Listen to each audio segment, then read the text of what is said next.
There's this one financial mistake I see people making all the time. Anyone can make it, and often they don't even realize they're making it before it's too late. And it doesn't matter if they're earning $10,000 or $10 million per year. This mistake can keep people poor forever. And even if they're wealthy, it has the power to make them broke.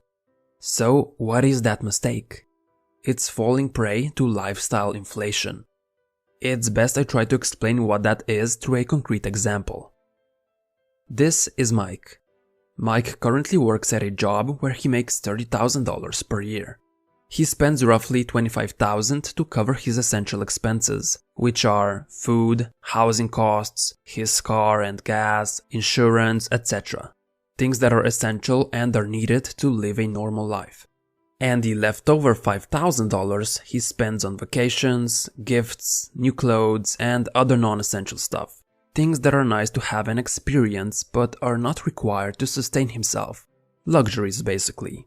That's how Mike allocates all of his annual income. He doesn't save or invest since he doesn't have any money left over at the end of the month. But then Mike gets a promotion and a raise at his current job. He's now making $45,000 per year. That's $15,000 more annually. Finally, Mike will have some money left over at the end of the month which he can save and invest. So, what does he do with that extra money? As his income increased, his standard of living also increased. Mike now feels like he deserves a better, fancier, and more expensive car, which he decides to buy. He can now afford to move to a bigger apartment, and that also means higher housing costs. Making more money also means being able to afford more exotic vacations. And he can now afford to eat regularly at fancy restaurants or just use food delivery services. But at the end of the year, Mike breaks even and again basically has no money saved, just like before. This phenomenon is what we call lifestyle inflation. It usually happens when you start making more money, but you also end up spending more money.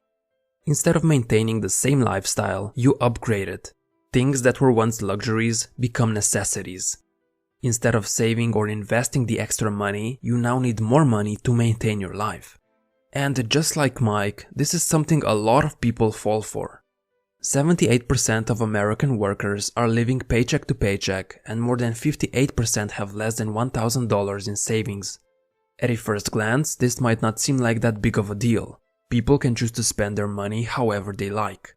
But when an emergency comes up or an unexpected expense, this can be extremely problematic. Mike is perfectly healthy right now and there's nothing holding his lifestyle back. But what if he gets into a car accident where he's injured badly? Suddenly he doesn't have to cover just his living expenses, but medical bills as well. And what if Mike loses his job? A similar problem occurs. His living expenses stay the same, but he doesn't have the necessary income to cover them. This is why Mike should keep his lifestyle the same and save the money instead of spending it. One might argue that Mike should just try to make even more money. Then he could keep his new lifestyle and save the rest. It's true that the more money you make, the easier it is to save more of it. But it has to be noted that not even rich people are safe from lifestyle inflation. Many former athletes file for bankruptcy just a few years after retiring. Whether it's NFL or NBA players, they often suffer financial stress. Yes, those athletes were making millions and they did save a lot of money. But because they kept the same luxurious lifestyles, even after their income stopped coming in, they ended up broke. Higher income doesn't necessarily translate to financial security. Good financial habits do. Another stereotypical example is lottery winners. After they receive that massive amount of money, in a few years they usually end up right where they started. Instead of controlling their spending and being set for life financially, they make bad financial decisions and they end up broke. So what good does it do if someone makes $1 million per year, but their lifestyle requires them to spend the whole $1 million?